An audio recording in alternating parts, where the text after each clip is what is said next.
We're Storm Team 4, and we're working for you.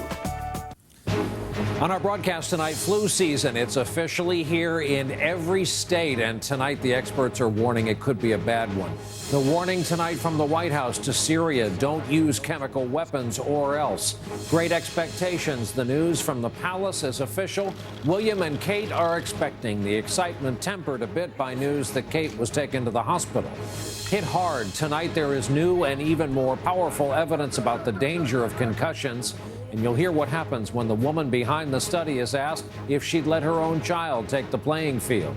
And making a difference for kids looking for a place to call home. Nightly News begins now. From NBC News World Headquarters in New York, this is NBC Nightly News with Brian Williams. Good evening, and that time has arrived when you start asking everyone if they've had their shot, and if not, why not. The first official stats are out for this flu season, and they show the flu now in every state in the union, worse in some regions than in others, and while it's early yet, the numbers show a recent jump. So public health officials are jumping on this opportunity to get Americans vaccinated before the worst of the season arrives. We begin tonight with our chief science correspondent, Robert Bazell.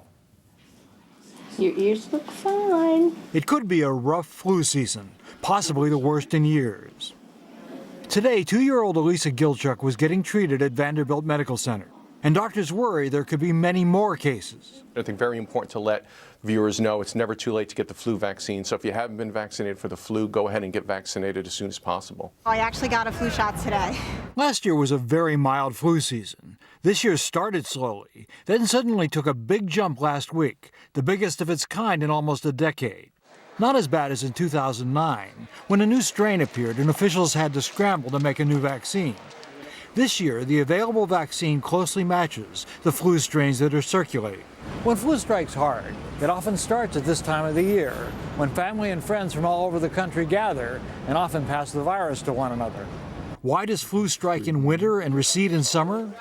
Dr. Jeffrey Shaman of Columbia University says the flu virus survives best when the air is drier, indoors and out, as it is during winter months. There's a big change in the amount of humidity, amount of water vapor that's in the air. And as a result of that, it seems to really favor the transmission during the winter time. Who should get flu vaccine? Everyone 6 months and older, say federal officials. And there is plenty of vaccine. 137 million doses have already been shipped, and 112 million Americans have already been immunized. I got my flu shot through my employer. I got it last year, I got it this year as well. Taking the vaccine is no guarantee you won't get sick, but it helps reduce the risk, and that could make a big difference this flu season. Robert Bazell, NBC News, New York. We move overseas now to the direct warning the president delivered today to Syria. President Obama today put the Assad regime on notice. Do not use chemical weapons or there will be direct consequences. Our chief foreign affairs correspondent, Andrea Mitchell, in our D.C. newsroom with this story tonight. Andrea, good evening. Good evening, Brian. The president and Hillary Clinton both issued strong warnings to Syria today after U.S. intelligence picked up signs that the Assad regime might be making preparations of some kind with its large stockpile of chemical weapons. I want to make it absolutely clear to Assad and those under his command, the world is watching. The use of chemical weapons is and would be totally unacceptable. And if you make the tragic mistake of using these weapons, there will be consequences and you will be held accountable.